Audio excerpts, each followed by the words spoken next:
A lot of people have put in their 2 cents on the halal meat debacle. I think the media is being irresponsible and people are being very hypocritical. People who complain about halal meat being unethical or the slaughter being brutal, but still go on to eat shop-bought meat and pasteurized milk and eat pork, they have no idea what they're talking about. You're being very hypocritical yourself because it seems that these people don't care or give a damn about how the animals live. I mean, for example, these animals are jammed full of hormones to make them hit puberty quicker.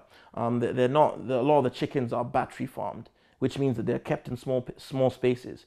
A lot of these chickens, live in their own manure. Some of them are fattened to the point where they can't move and pumped full of water. The cows that you drink milk from are jammed full of hormones so that they can lactate, which means they're constantly in pain and they don't get to move around either. A lot of them are fed animal products, like some of them are fed pig fat, amongst all sorts of other things. I mean, it's even down to the vegetables. Some of the vegetables we eat, like tomatoes, are jammed full of fish genes, but that's another topic for another day. I just think if you really care about animals, then care completely.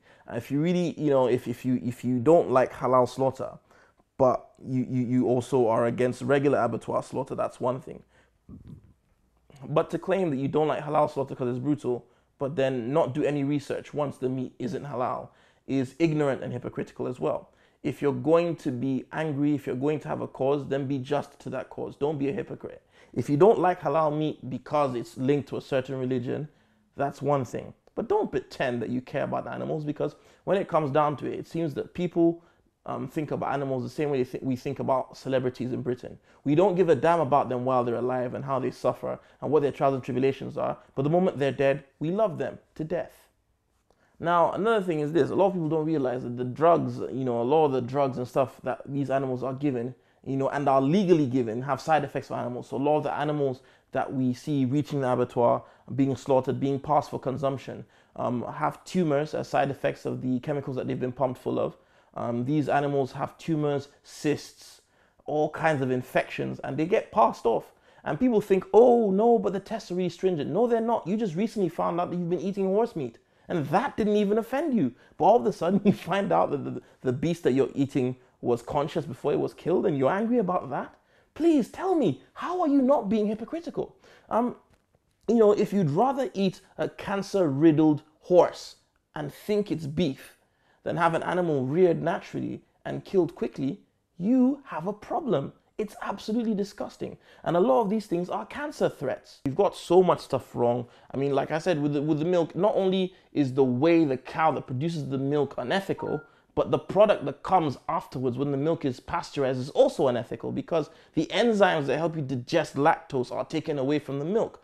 This in turn leads to lactose intolerance in several people in England. You look at things like eczema, you look at things like urticaria and all these other things on the rise. Why? Because there's stuff wrong with the milk. The milk is loaded with all kinds of nasty chemicals that have been put in the animals. And then these same people who are angry about halal meat, they don't protest that GMOs aren't labeled. We should have GMOs. If any products we have been crossed with GMOs, whether it's meat that's been fed by GMOs and whatnot, we should know, because they take food that goes into the animals that we eat and they pump it with bacteria and chemicals for desired effects. And this is not natural. And the fact is, it correlates with cancer to the point now that even fruits like certain grapes and whatnot that we eat are a cancer risk.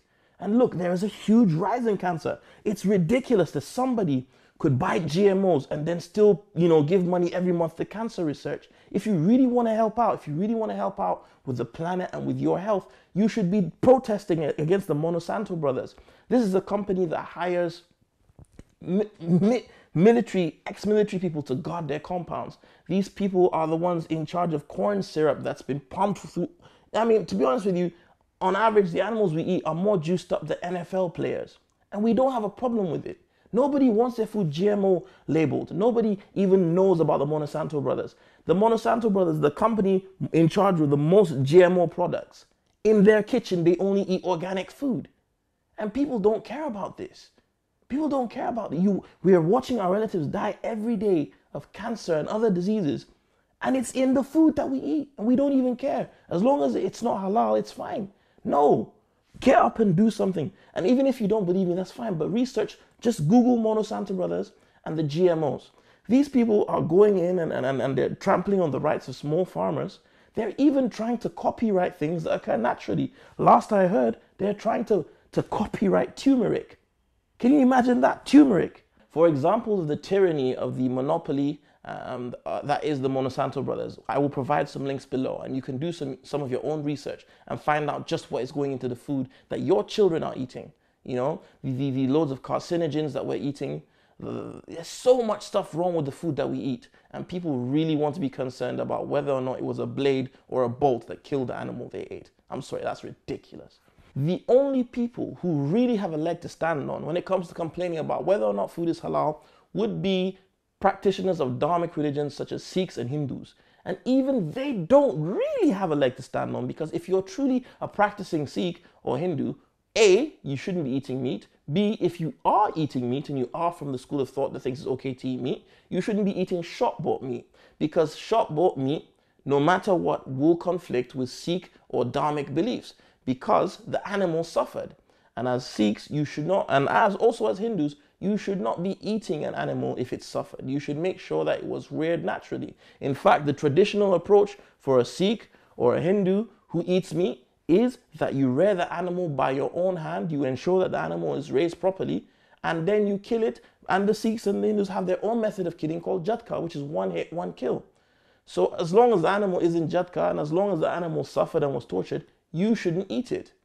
Which means even the electrocuted animals, even the battery farm. In fact, I'll take it a step further. If you're a dharmic practitioner or even a Muslim, really and truly, do you think you should be drinking milk from animals that were tortured? Think about this. You should be eating organic, ethical food. And that stretches across milk, the dairy products that we eat, the snacks that we have. If you haven't done the research, if you really, really want to stick by your guns, then do it properly. Don't just jump on a bandwagon because it's easy. It's really easy to just get angry with halal meat. But if you practice your faith and your beliefs properly, you will find that, you know, you're more or less on the same boat as these people. You shouldn't be complaining. If you're a Sikh and you eat meat, then raise it by your own hands and kill it with your own hands. And as I've always said, if you cannot kill an animal by your own hand, you shouldn't be eating an animal. Furthermore, I think far-right nationalists, as they dub themselves, who are angry about businesses which are American franchises catering to Muslims, is ridiculous, because they completely ignore the fact that these are American franchises that are muscling their way into the British economy and muscling out the little man and the small businesses. So now you can't even name 3 decent British outlets of food. They're all American. You've got TGI Fridays, Subway, Burger King, McDonald's. These things are not British. They're all American.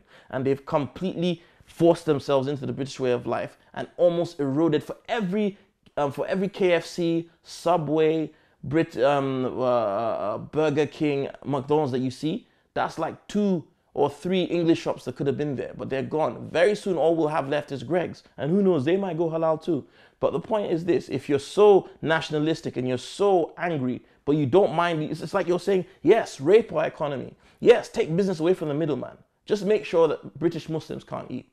That's ridiculous. Study economy. If you're really angry about this, look at what has happened to the industry in England. In a time when social mobility is absolutely declining, in a time when it's becoming harder and harder to open a business, American business is flourishing in England. How many British businesses do you see in America? Absolutely none. And now there aren't even any here. What British franchises do we even have?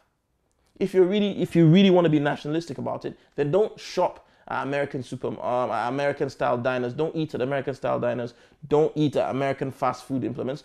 Have your traditional fish and chips. That's what you should be eating. Also, these businesses are all franchises, which means if you can afford to pay the fees, then you can do whatever you like with the product. Now, people talk about, oh, why not have both options at somewhere like Subway? The fact is this: if I own a Subway and it's in the middle of Edgware Road, it would be cost effective to sell halal, because that's most likely what everyone's going to be eating. Furthermore, the margin for error is huge. I mean, I don't need to remind you about people finding out that there's horse in their burgers. You could very easily sell the wrong products to the wrong people, and this could get you shut down. So it's a lot easier, it's a lot safer to just have one form of product and get your meat supplied by one supplier. That Muslims have always had their alternatives. KFC has lost out in millions to things like Dixie's Chicken, PFC, Sam's Chicken. These are all halal outlets that capitalize on KFC's refusal to go halal years ago and have made millions off of this. Subway and the like, Pizza Express, are just trying to capitalize or not make the same mistake that other companies made before them and make money. It has nothing to do with Britain becoming Islamized. It has nothing to do with religion. It's all about money. In closing, I'd like to point out that I'm not biased, and I would like to say that even Muslims involved in this debate are very ignorant and hypocritical, because many of the so-called halal outlets and halal abattoirs that we see do not follow the injunctions that have been laid down religiously. Halal meat, for example, the animals should be given free living space. They should be treated with the utmost respect. They should be fed clean, halal, natural food, not GMOs. They shouldn't be pumped full of water. They shouldn't be pumped full of hormones. So if truly, we want to talk about halal, the best way to go is halal organic, because that's just about all there is that you can really be sure is halal. It's not supposed to be a machine cutting necks. It should be a person. And the animals should be treated with the utmost respect. And that is not the case in a lot of halal abattoirs. I hate to play devil's advocate, but some halal abattoirs are absolutely disgusting. And if truly, as Muslims, we want to live by the book, we should ensure that where we do buy our meat from does follow everything to the T. If not, we're no better than the people who are angry about halal meat, because the animals live in the exact same conditions before being killed. And halal meat isn't just about the killing, it's about the life of the animal. As a Muslim also, if you're into halal and you claim that the animal's welfare is part of the reasons why you eat halal, then you should invest in buying raw organic milk as opposed to the pasteurized poison that's being sold now, because those animals are being put through hell. And as heavenly people or heaven-bound people, we shouldn't stand for that.